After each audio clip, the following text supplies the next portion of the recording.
Malam hari ini kita akan belajar bersama tentang struktur penulisan artikel dengan Imrat Lessig. Imrat Lessig merupakan singkatan dari Introduction, Method, Result, Discussion, and Conclusion.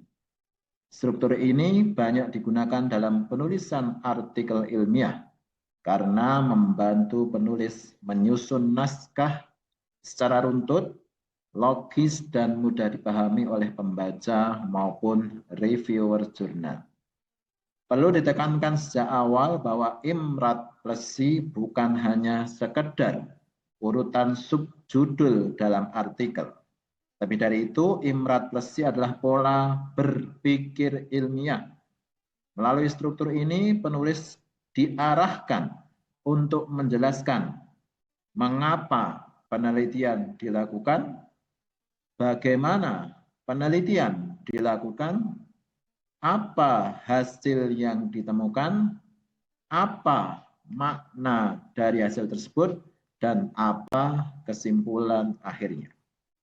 Dengan memahami struktur ini, teman-teman diharapkan lebih mudah mengubah hasil penelitian, baik itu skripsi, tesis, disertasi, laporan riset, atau tugas akhir menjadi artikel ilmiah yang siap dikembangkan sesuai dengan ketentuan jurnal.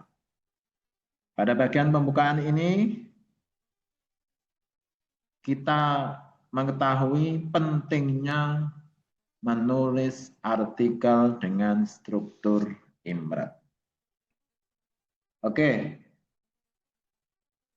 adapun tujuan dari pembelajaran melalui video ini adalah yang pertama, peserta diharapkan mampu menjelaskan fungsi dari setiap bagian artikel ilmiah, mulai dari introduction, method, result, discussion, sampai dengan conclusion.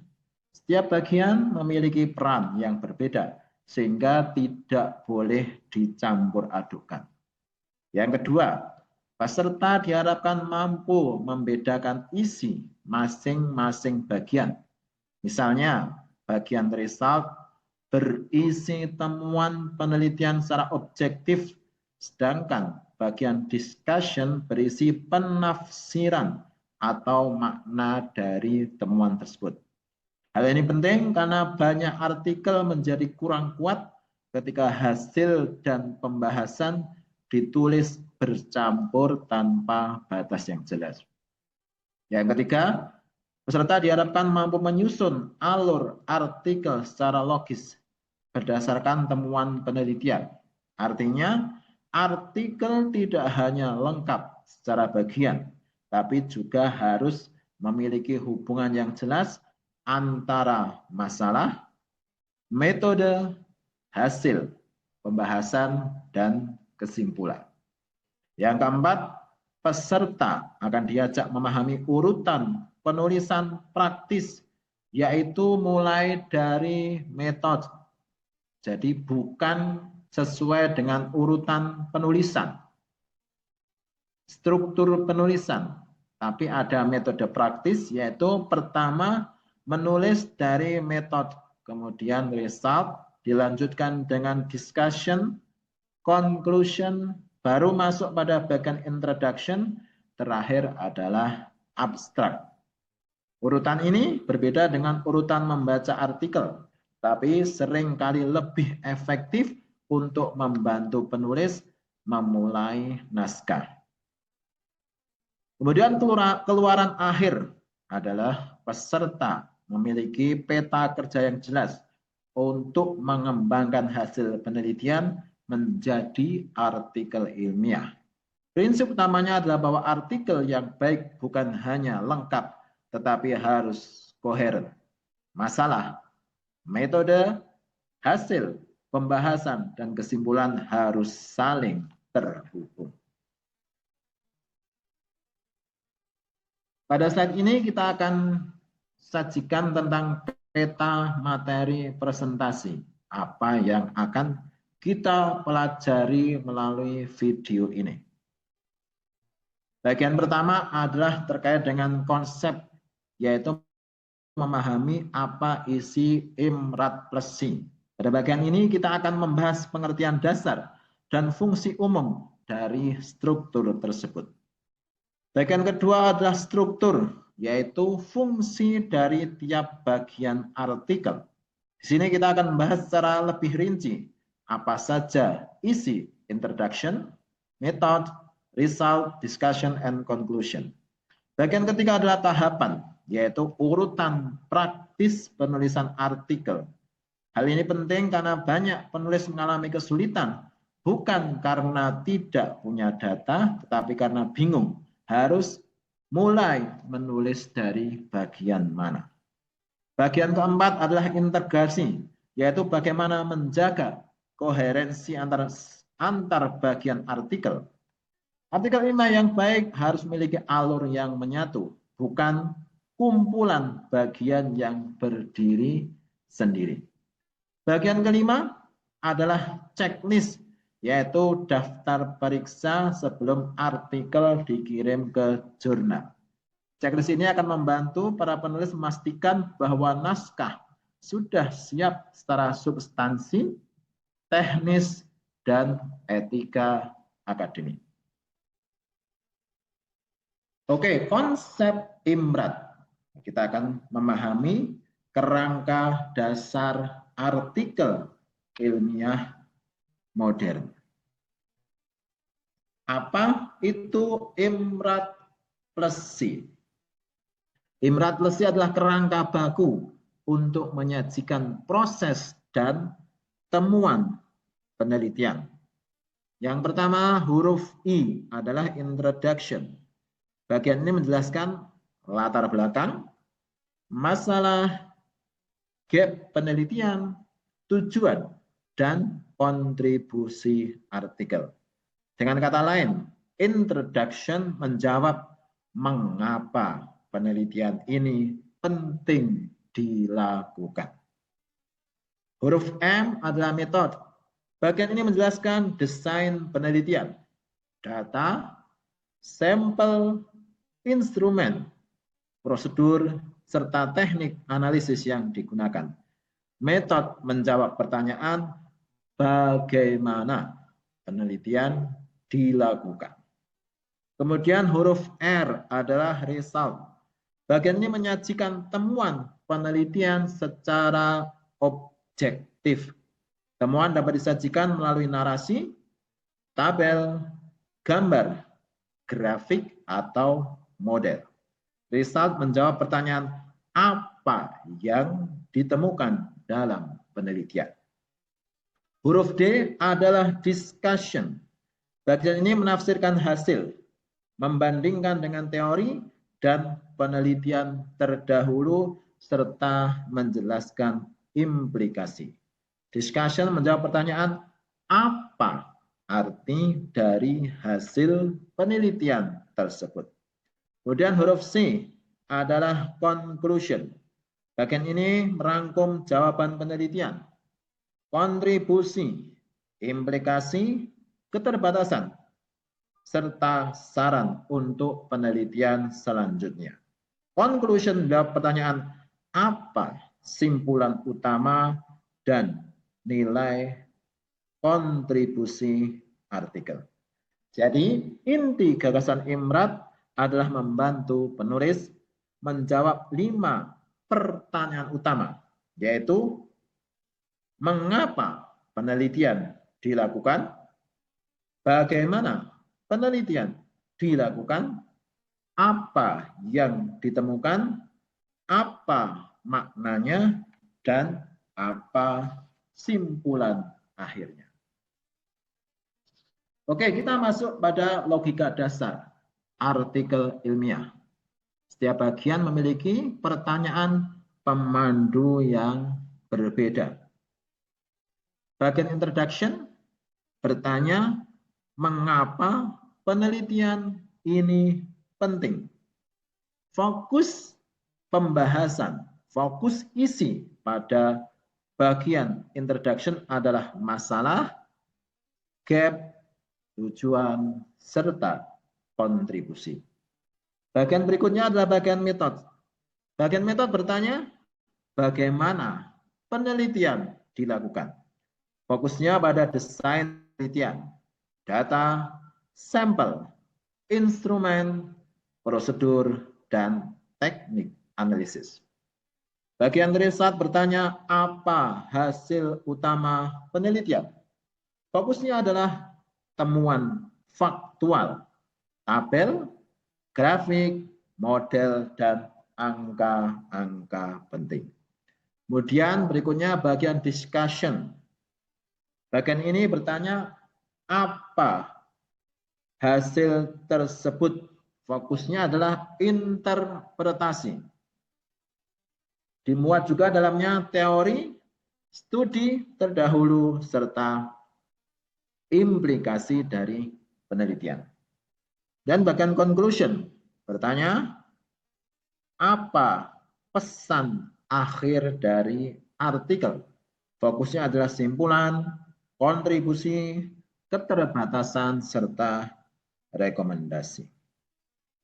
Kunci dari slide ini adalah jangan menukar fungsi dari tiap bagian. Hasil tidak boleh terlalu cepat berubah menjadi pembahasan. Sebaliknya, pembahasan juga tidak boleh hanya mengulang hasil. Jika fungsi bagian tercampur, artikel akan terasa tidak rapi dan sulit untuk dipahami. Imrat plesi merupakan alur argumen. Jadi artikel ilmiah harus bergerak dari masalah menuju kontribusi.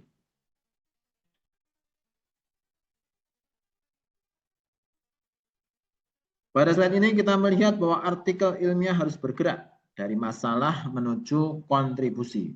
Artinya dimulai dari masalah, yaitu fenomena atau isu riset yang menjadi dasar penelitian.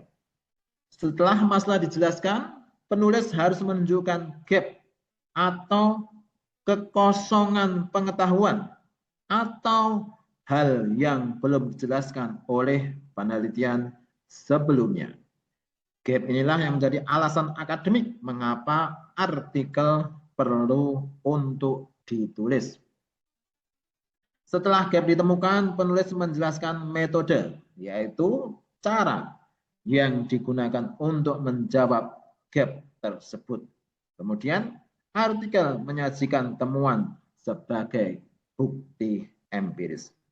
Temuan ini kemudian diberi makna melalui interpretasi dan pembahasan.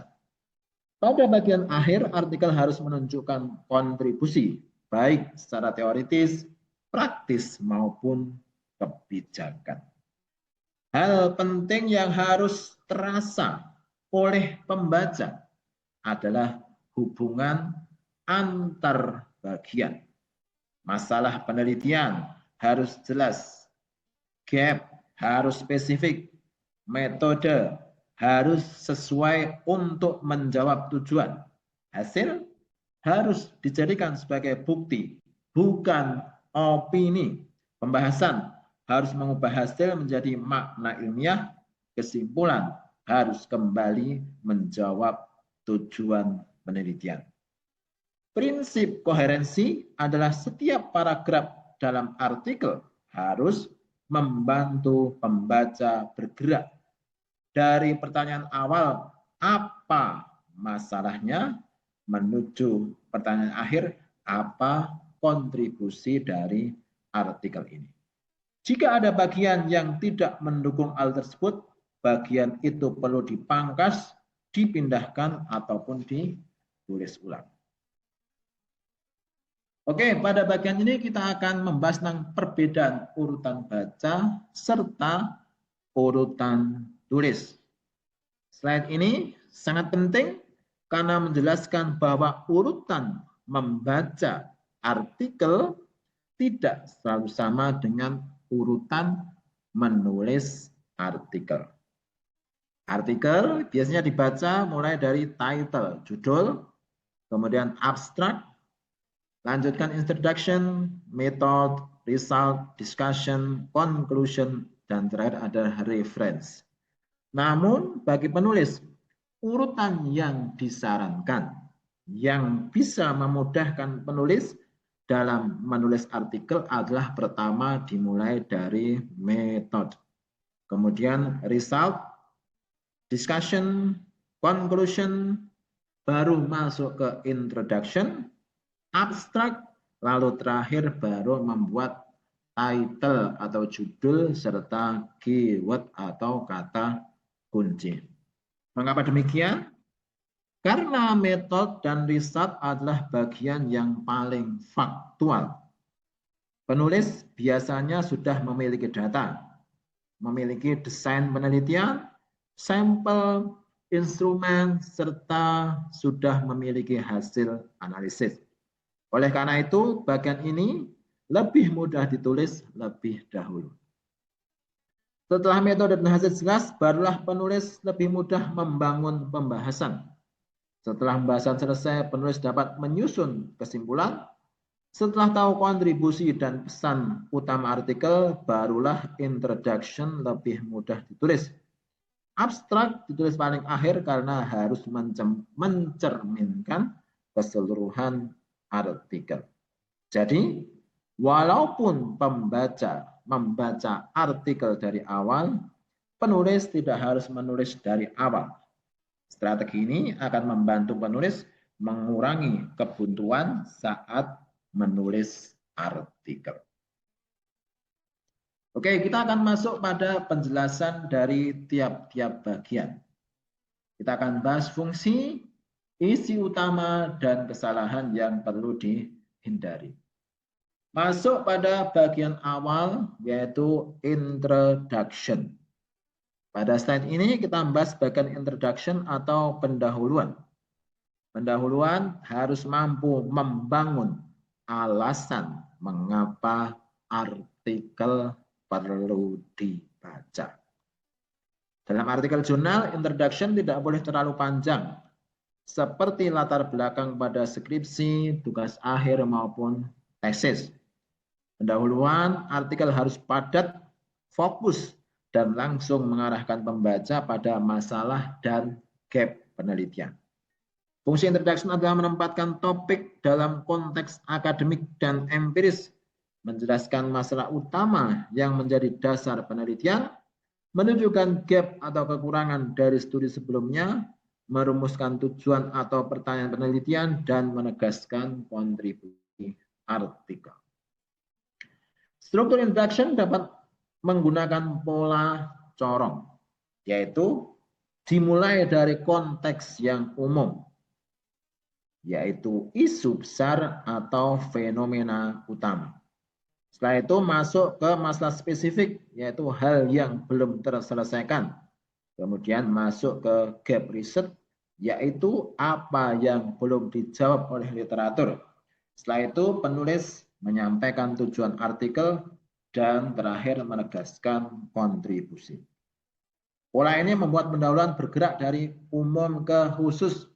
Pembaca tidak dibawa berputar-putar, tetapi diarahkan secara bertahap menuju fokus penelitian. Pola paragraf introduction. Pada slide ini, kita bahas tentang pola paragraf introduction. Paragraf pertama berisi konteks atau fenomena. Berisi konteks fenomena dan urgensi topik. Pertanyaan pandunya adalah mengapa topik ini penting untuk saat ini. Pada paragraf pertama, penulis dapat menyampaikan fenomena empiris dari awal, isu aktual, atau perkembangan yang membuat topik penting untuk diteliti.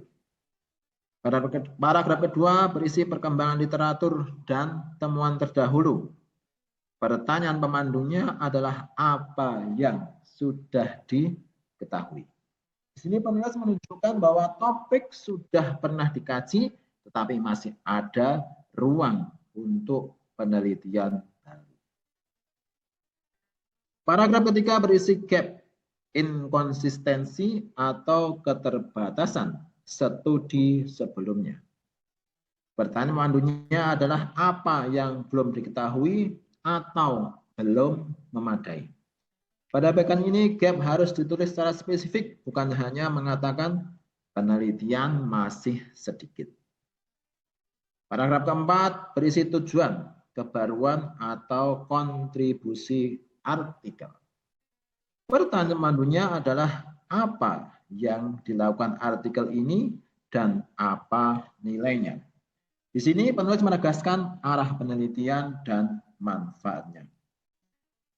Catatan pentingnya adalah jangan memulai introduction dengan definisi kamus yang terlalu umum. Misalnya, jangan langsung menulis manajemen adalah titik-titik-titik atau pendidikan adalah titik-titik-titik kecuali benar-benar diperlukan. Lebih baik memulai dari konteks masalah yang relevan dengan pembaca jurnal. Oke, kita masuk pada bagian metode. Metode menjelaskan cara penelitian dilakukan. Pada slide ini kita membahas bagian metode atau metode penelitian. Bagian metode harus cukup rinci agar penelitian dapat dinilai dan bila memungkinkan direplikasi oleh peneliti yang lain.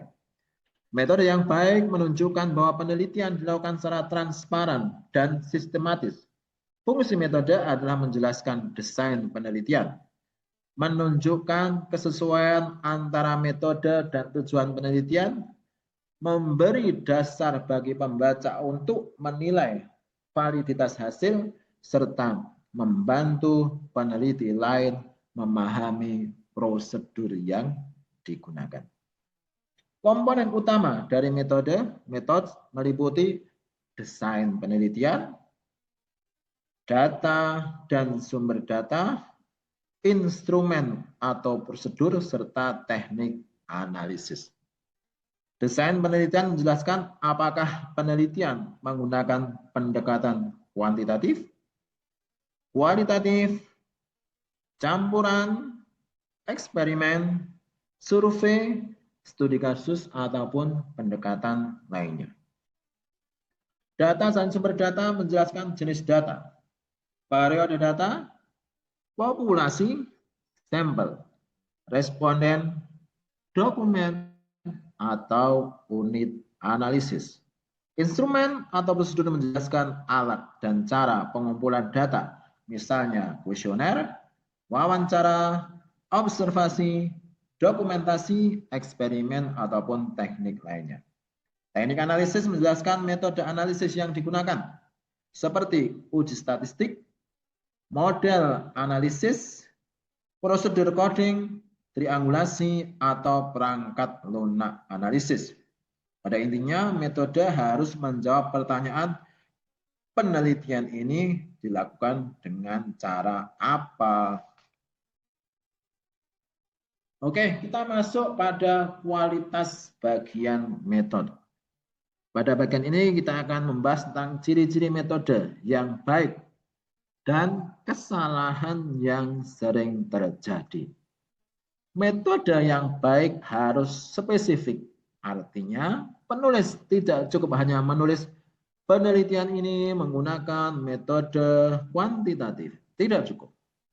Penulis harus memperjelas jenis desain, populasi, sampel, teknik sampling, instrumen, dan analisis yang digunakan. Metode juga harus konsisten. Variabel, sampel, instrumen, dan analisis harus sesuai dengan tujuan penelitian. Jangan sampai, misalnya tujuan penelitian ingin menguji pengaruh, tetapi teknik analisis yang digunakan tidak dapat menjawab pengaruh. Metode harus transparan. Keputusan metodologis harus dijelaskan secara terbuka.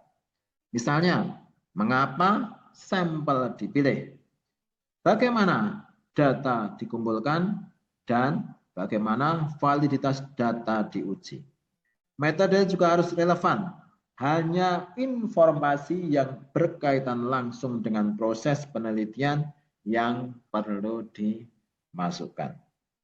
Kesalahan umum dalam metode antara lain metode terlalu singkat,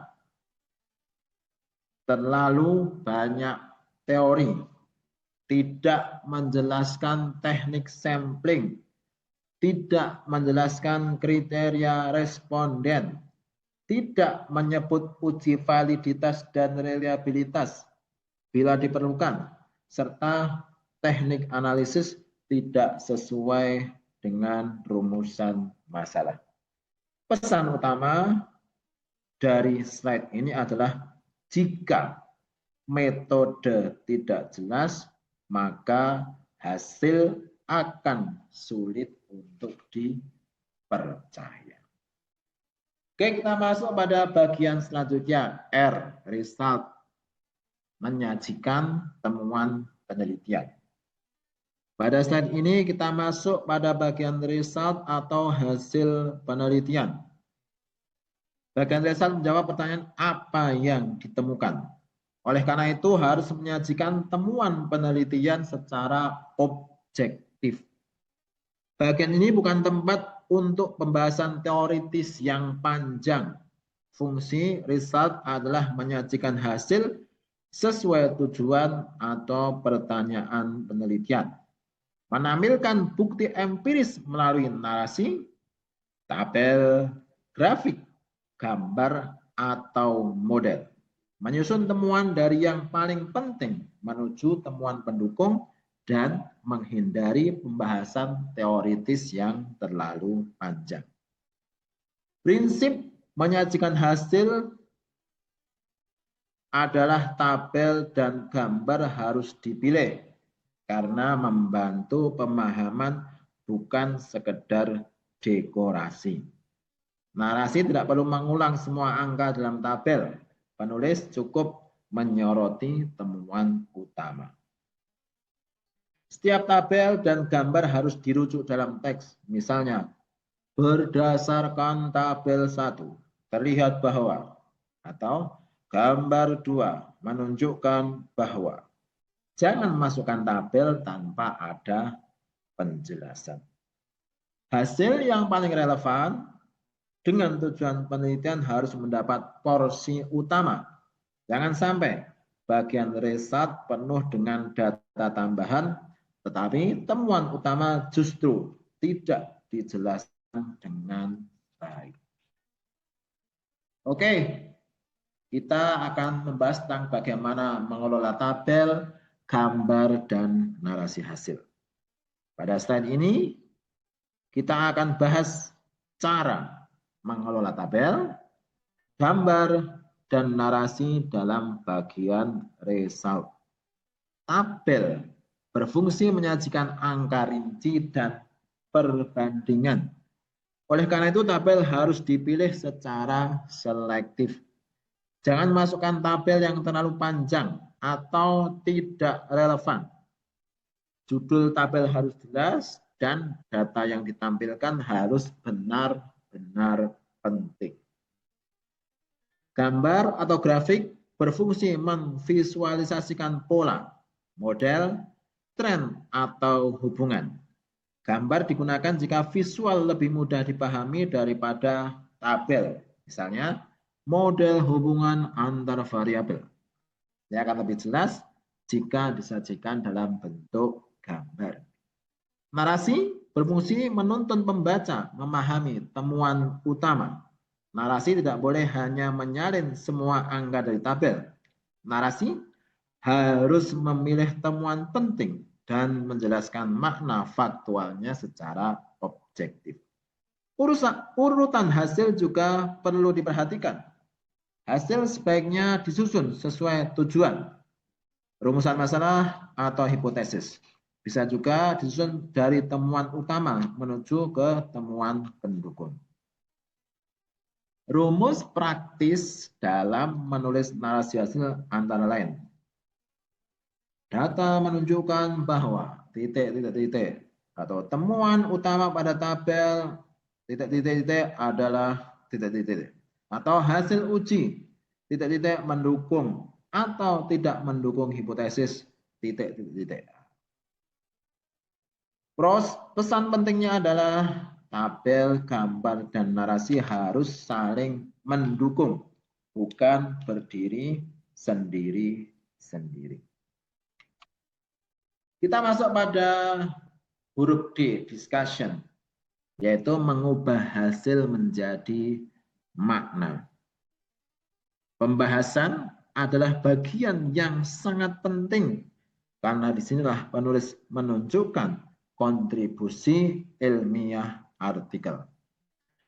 Jika result menjawab apa yang ditemukan, maka discussion menjawab apa arti temuan tersebut. Fungsi discussion adalah menafsirkan makna temuan, menjelaskan mengapa hasil tersebut terjadi, membandingkan hasil dengan teori dan penelitian terdahulu, menunjukkan implikasi teoritis, praktis, atau kebijakan, serta mengakui keterbatasan penelitian secara proporsional. Pertanyaan pemandu dalam discussion antara lain, apa temuan paling penting? Apakah temuan sesuai dengan teori atau berbeda? Apa penjelasan yang masuk akal? Apa implikasi temuan bagi ilmu dan praktek? Apa batasan yang mempengaruhi generalisasi hasil? Kesalahan yang sering terjadi adalah pembahasan hanya mengulang hasil.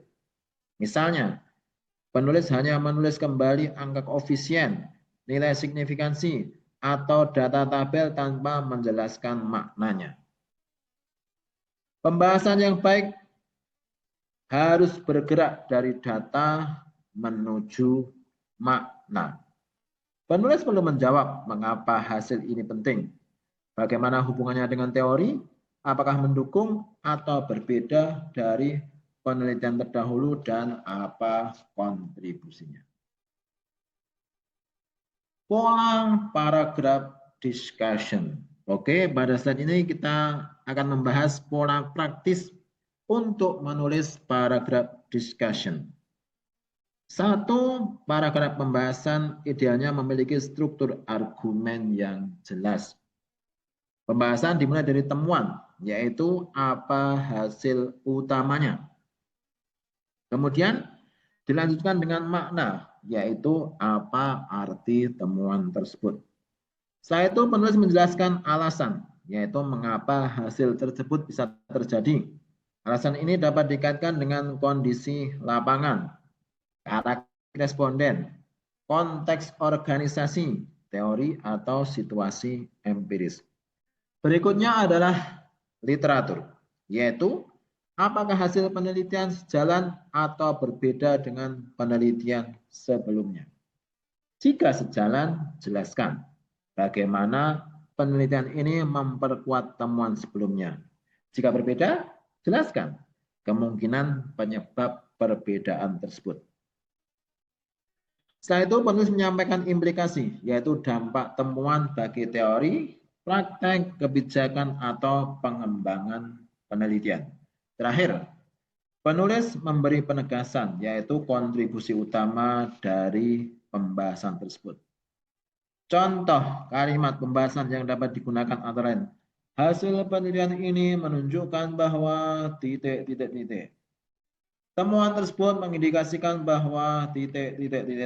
Lanjut, secara teoritis hasil ini memperkuat apa? Titik. Berbeda dengan penelitian sebelumnya, titik. Dan implikasi praktis dari temuan ini adalah titik. Oke, pola ini membantu penulis agar pembahasan tidak berubah menjadi pengulangan hasil, tetapi menjadi argumen ilmiah yang bermakna. Berikutnya kita masuk pada huruf C, conclusion, menutup artikel dengan pesan utama. Pada saat ini kita membahas bagian conclusion atau kesimpulan. Kesimpulan harus menjawab tujuan penelitian secara padat dan tegas. Bagian ini bukan ringkasan panjang dari seluruh hasil, tetapi pesan akhir yang ingin disampaikan kepada pembaca. Isi utama conclusion meliputi jawaban ringkas atas tujuan atau pertanyaan penelitian. Pernyataan kontribusi utama artikel, implikasi teoritis, praktis, atau kebijakan secara singkat. Keterbatasan utama penelitian serta saran untuk penelitian selanjutnya. Hal yang perlu dihindari dalam conclusion adalah mengulang seluruh hasil secara panjang, memunculkan data baru yang belum dibahas, membuat klaim terlalu luas di luar dukungan data, menulis saran yang terlalu umum, dan menutup artikel tanpa menegaskan kontribusi. Kesimpulan yang baik harus kembali ke tujuan penelitian. Jika tujuan penelitian ada 3, maka kesimpulan sebaiknya menjawab ketiga tujuan tersebut secara jelas. Pesan utama dari slide ini adalah conclusion harus mengunci pesan akhir artikel. Setelah membaca kesimpulan, pembaca harus memahami apa temuan utama, apa kontribusinya, dan apa arah tindak lanjutannya. Oke, kemudian kita masuk kepada bagian abstrak, yaitu ringkasan utuh artikel. Pada saat ini kita membahas abstrak atau intisari. Abstrak adalah pintu masuk pembaca dan editor terhadap naskah. Banyak pembaca memutuskan apakah akan membaca artikel secara penuh setelah membaca judul dan abstrak. Oleh karena itu, abstrak harus padat, jelas, dan mencerminkan isi artikel secara akurat. Komponen abstrak meliputi latar belakang, tujuan, metode, hasil, dan kesimpulan atau implikasi. Latar belakang menjawab pertanyaan, mengapa studi ini penting? Tujuan menjawab apa yang hendak dijawab. Metode menjelaskan bagaimana penelitian dilakukan, termasuk desain, data, sampel, dan analisis. Hasil menyampaikan temuan utama, bukan semua hasil. Kesimpulan atau implikasi menjelaskan pesan utama dan nilai tambah dari artikel. Abstrak sebaiknya ditulis terakhir karena harus mewakili keseluruhan artikel. Jika abstrak ditulis terlalu awal, seringkali isinya belum sesuai dengan hasil akhir artikel. Jadi meskipun abstrak diletakkan di awal artikel, proses menulisnya sebaiknya dilakukan setelah semua bagian utama artikel selesai. Oke, berikutnya kita masuk pada title, judul, keyword, kata kunci, dan reference atau daftar pustaka.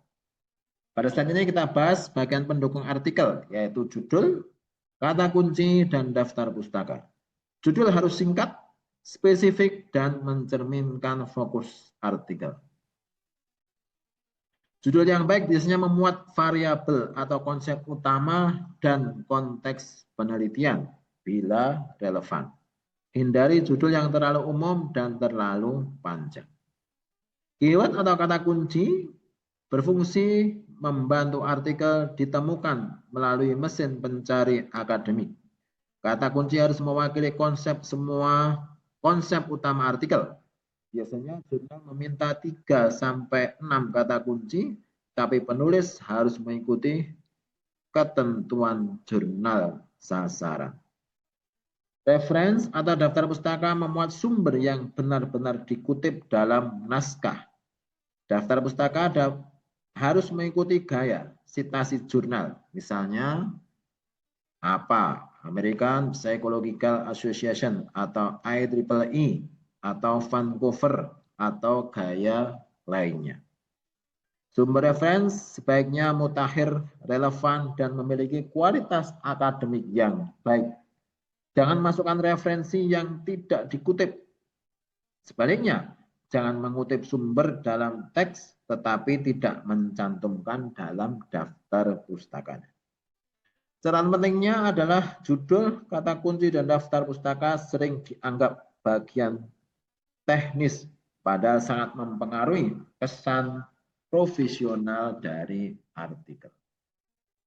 Oke, kita masuk pada tahapan penulisan artikel, mulai dari metode dan result, bukan dimulai dari introduction. Urutan penulisan yang disarankan tadi sudah kita bahas, yaitu tahapan pertama adalah menulis metode. Penulis mulai dengan menjelaskan cara penelitian dilakukan. Tahap kedua adalah menulis result. Setelah metode jelas, penulis menyusun temuan penelitian berdasarkan tujuan atau hipotesis. Tahap ketiga adalah menulis discussion. Pada tahap ini penulis menafsirkan makna temuan dan mengaitkannya dengan teori serta penelitian terdahulu. Tahap keempat adalah menulis conclusion. Setelah pembahasan selesai, penulis dapat menegaskan pesan utama dan kontribusi artikel. Tahap kelima adalah menulis introduction. Pendahuluan ditulis setelah gap dan kontribusi artikel sudah jelas. Tahap keenam adalah menulis abstrak. Abstrak ditulis terakhir karena harus mencerminkan keseluruhan artikel. Mengapa mulai dari metode? Karena metode adalah bagian paling stabil dan paling faktual. Metode berasal dari rancangan penelitian yang sudah dilakukan. Kemudian mengapa abstrak ditulis terakhir? Karena abstrak harus mewakili seluruh isi artikel. Abstrak baru akurat setelah tujuan, metode, hasil, pembahasan, dan kesimpulan selesai ditulis. Tahap 1 menulis metode. Pada tahap pertama, penulis disarankan mulai dari bagian metode. Langkah pertama adalah mengidentifikasi desain penelitian dan pendekatan yang digunakan. Penulis harus jelas menyebutkan apakah penelitian bersifat kuantitatif, kualitatif, campuran, survei, studi kasus, eksperimen, ataupun desain lainnya. Langkah kedua adalah menuliskan populasi, sampel, responden, informan, objek atau unit analisis. Bagian ini penting agar pembaca mengetahui siapa dan apa yang diteliti.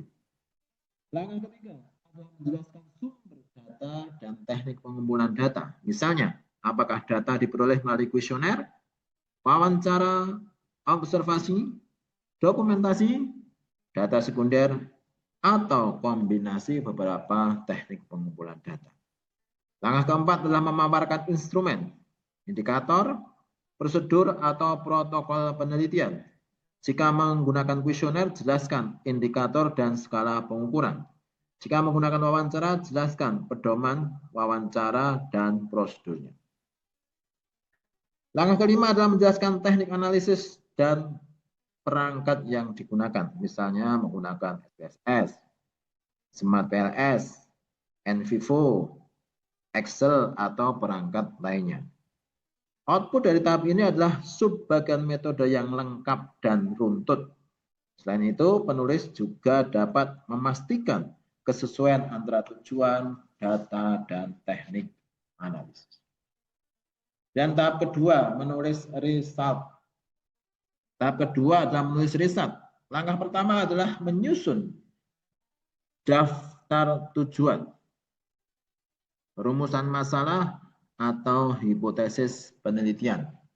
Hal ini penting agar hasil tidak disajikan secara acak. Langkah kedua adalah memasangkan setiap tujuan dengan tabel, gambar, atau hasil analisis yang relevan. Misalnya, jika tujuan penelitian adalah menguji pengaruh variabel X terhadap Y, maka hasil yang ditampilkan harus berkaitan langsung dengan pengujian tersebut. Langkah ketiga adalah menentukan temuan utama yang perlu disorot dalam teks. Tidak semua angka harus dijelaskan. Penulis harus memilih angka atau temuan yang paling penting. Langkah keempat adalah menulis narasi hasil secara objektif. Hindari pembahasan terlalu panjang pada bagian ini. Cukup jelaskan apa yang ditemukan.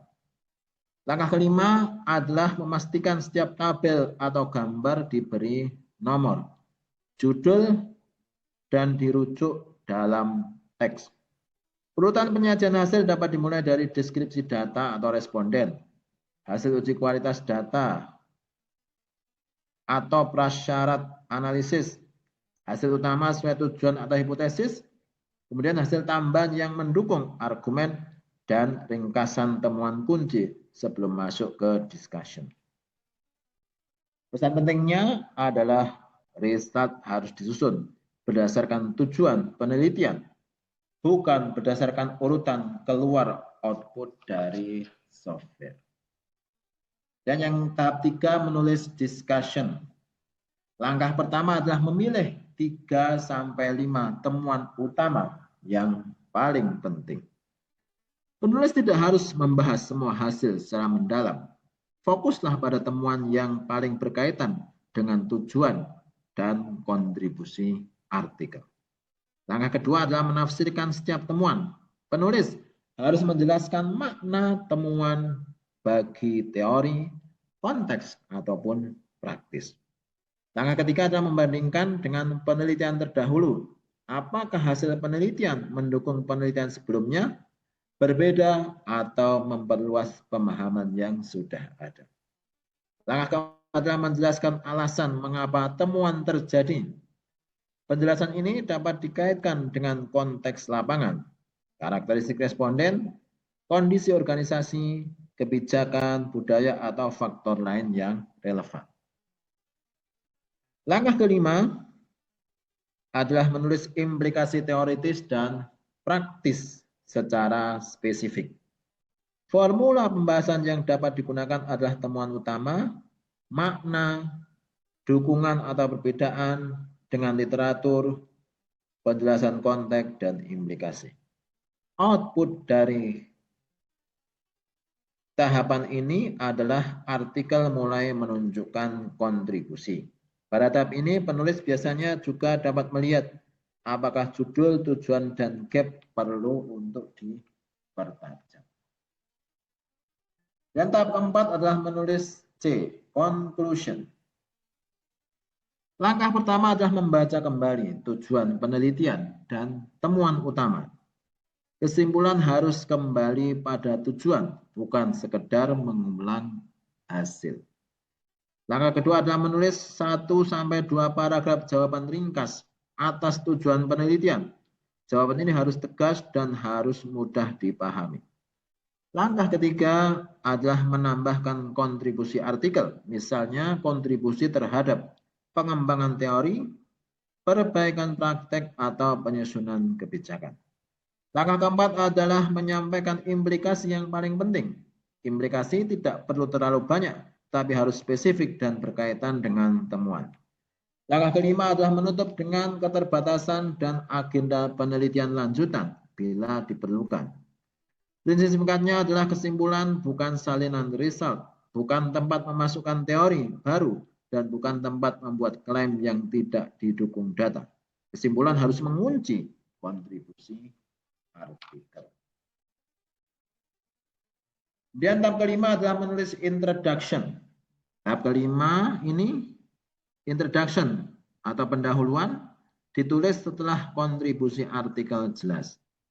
Dengan cara ini penulis tidak membuat gap secara artifisial, tetapi benar-benar membangun pendahuluan berdasarkan hasil dan kontribusi yang sudah ditemukan. Langkah pertama adalah menarik konteks umum dari isu yang relevan dengan temuan artikel. Konteks ini harus dekat dengan fokus penelitian, bukan terlalu luas. Langkah kedua adalah memilih literatur terdahulu yang langsung terkait dengan topik dan gap. Jangan masukkan terlalu banyak literatur yang tidak mendukung argumen utama. Langkah ketiga adalah menyatakan gap secara eksplisit dan spesifik. Gap harus menunjukkan apa yang belum dijawab, apa yang masih diperdebatkan, atau apa yang belum cukup dijelaskan oleh penelitian terdahulu. Langkah keempat adalah memformulasikan tujuan artikel sesuai hasil yang benar-benar disajikan. Jangan menulis tujuan yang tidak dijawab dalam result. Langkah kelima adalah menegaskan kontribusi artikel berdasarkan pembahasan dan kesimpulan. Uji cepatnya adalah setiap kalimat penting dalam introduction seharusnya menuntun pembaca menuju tujuan penelitian. Jika tidak, kalimat tersebut perlu dipindah ataupun dihapus. Tahapan keenam adalah menulis abstrak dan finalisasi judul. Langkah menulis abstrak dimulai dengan 1 sampai 2 kalimat latar belakang dan masalah. Setelah itu, tuliskan tujuan penelitian secara jelas, kemudian ringkas metode termasuk desain, data, atau sampel, dan teknik analisis. Setelah itu, cantumkan temuan utama. Ingat, abstrak hanya memuat temuan utama, bukan semua hasil. Terakhir, tutup abstrak dengan kesimpulan dan implikasi utama. Setelah abstrak selesai, penulis perlu menfinalisasi judul dan kata kunci. Pastikan judul sesuai dengan fokus akhir artikel. Hindari judul yang terlalu luas dibanding isi artikel. Kemudian kata kunci harus mencerminkan variabel, teori, konteks, atau metode utama. Penulis juga harus mengikuti ketentuan jumlah kata dan format jurnal sasaran. Oke, prinsip utama dari slide ini adalah judul dan abstrak sangat strategis karena sering menjadi bagian pertama yang dibaca oleh editor, reviewer, dan pembaca jurnal. Dan integrasi dan mutu naskah. Hal ini untuk menjaga konsistensi, koherensi, dan kesiapan submit. Matrik koherensi Imrat Plessing. Elemen pertama adalah masalah dan gap. Masalah dan gap harus konsisten dengan tujuan, hasil, dan pembahasan. Pertanyaan ceknya adalah apakah gap benar-benar dijawab oleh hasil? Jika gap tidak terjawab oleh hasil, berarti artikel belum koheren. Elemen kedua adalah tujuan atau hipotesis. Tujuan dan hipotesis harus konsisten dengan metode dan hasil. Pertanyaan ceknya adalah apakah metode mampu menjawab tujuan? Elemen ketiga adalah variabel atau konsep. Variabel dan konsep harus konsisten dengan instrumen, tabel, dan pembahasan. Pertanyaan ceknya adalah apakah istilah digunakan secara konsisten? Elemen keempat adalah hasil utama. Hasil utama harus konsisten dengan discussion dan conclusion. Pertanyaan ceknya adalah apakah temuan utama benar-benar dibahas dan disimpulkan? Elemen kelima adalah kontribusi. Kontribusi harus muncul dalam introduction, discussion, dan conclusion. Pertanyaan ceknya adalah apakah kontribusi sudah muncul sejak awal dan ditegaskan kembali di akhir? Oke, matrik ini dapat digunakan sebagai alat cek cepat. Jika ada unsur yang tidak terhubung, maka artikel perlu untuk direvisi. Oke, kemudian kita masuk pada bagian checklist sebelum submit. Slide ini menjelaskan daftar periksa sebelum artikel dikirim ke jurnal sasaran. Dari sisi substansi, penulis perlu memastikan judul sesuai dengan isi artikel, gap penelitian jelas dan spesifik, tujuan, metode, hasil, dan kesimpulan saling konsisten, serta pembahasan menunjukkan kontribusi, bukan hanya pengulangan hasil. Dari sisi teknis naskah, penulis perlu memastikan format, mengikuti template jurnal, tabel dan gambar diberi nomor serta judul, citasi dalam teks sesuai dengan daftar pustaka, dan bahasa sudah ringkas, akademik, serta bebas salah ketik. Kemudian dari sisi etika dan kualitas, penulis harus memastikan tidak ada plagiarisme, tidak ada manipulasi data, sumber referensi valid dan relevan, keterbatasan penelitian disampaikan secara proporsional, dan naskah sudah dibaca ulang oleh penulis maupun co-author. Co-author bisa jadi penulis kedua, ketiga, dan seterusnya. Pesan utama slide ini adalah artikel yang baik tidak hanya kuat secara isi, tapi juga rapi secara teknis dan memenuhi etika akademik.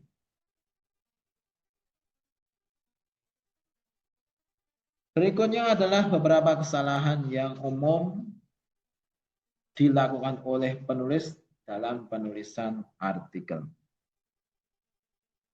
Pada bagian introduction, kesalahan yang sering terjadi adalah latar belakang terlalu panjang. Kemudian gap tidak spesifik. Kemudian tujuan tidak selaras dengan hasil dan kontribusi tidak dinyatakan dengan jelas. Kemudian pada bagian metode, kesalahan yang sering terjadi adalah metode terlalu umum, sampel atau informan tidak jelas, instrumen tidak dijelaskan, dan analisis tidak sesuai dengan tujuan.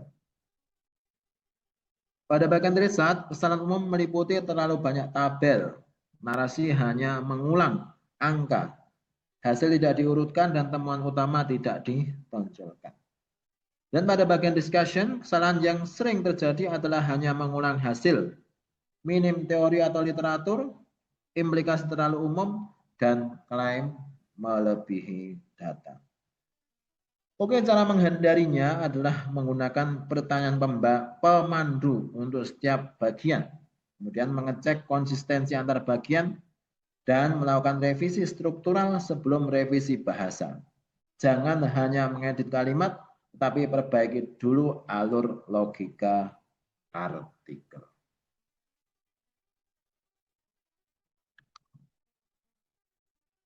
Kemudian berikutnya adalah strategi dalam melakukan revisi naskah.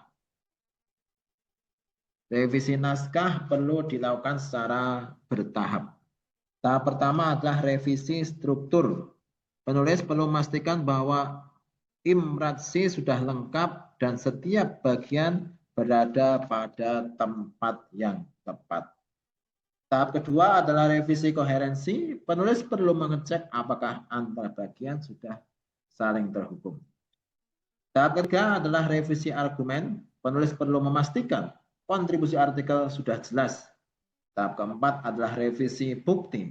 Penulis perlu mengecek apakah data benar-benar mendukung klaim yang dibuat. Tahap kelima adalah revisi bahasa. Setelah struktur dan argumen kuat, barulah kalimat diperbaiki agar lebih efektif dan akademik. Tahap keenam adalah revisi format. Penulis perlu memastikan format sesuai dengan ketentuan jurnal sasaran. Prinsip revisinya adalah jangan mulai dari tata bahasa jika struktur artikel belum kuat. Bahasa yang rapi tidak akan menyelamatkan artikel yang alurnya tidak jelas.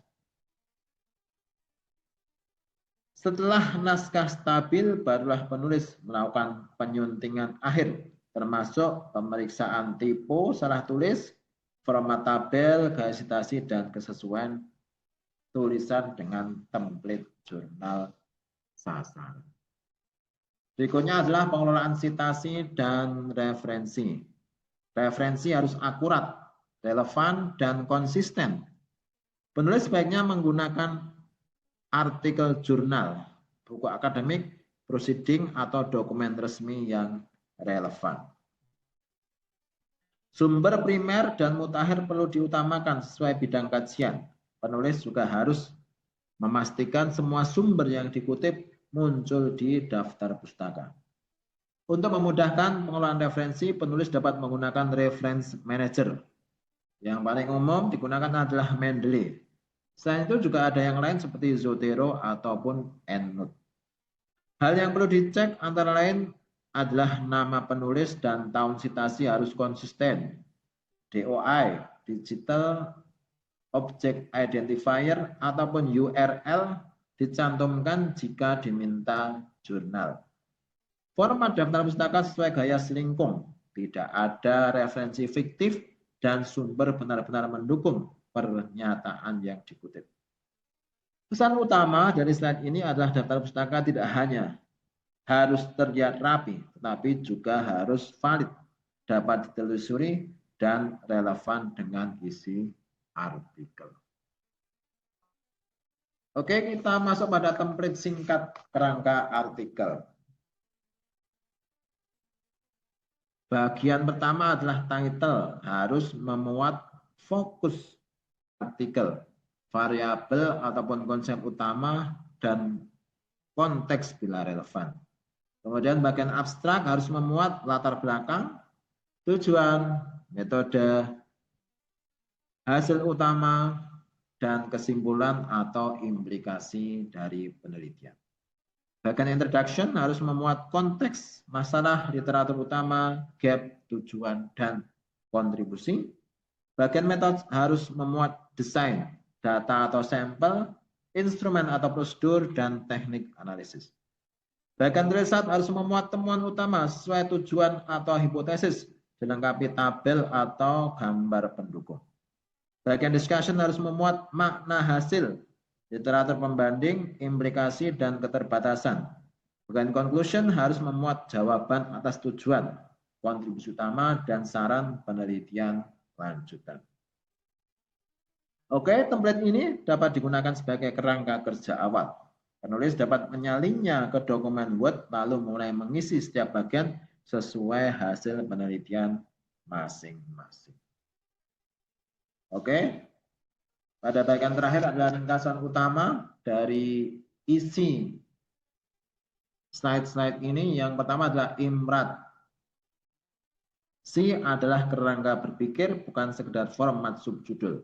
Artinya, penulis harus memahami fungsi logis dari setiap bagian. Kedua, setiap bagian memiliki fungsi berbeda. Introduction menjawab mengapa penelitian dilakukan. Method menjawab bagaimana penelitian dilakukan. Result menjawab apa hasilnya. Discussion menjawab apa maknanya. Conclusion menjawab apa simpulan akhir.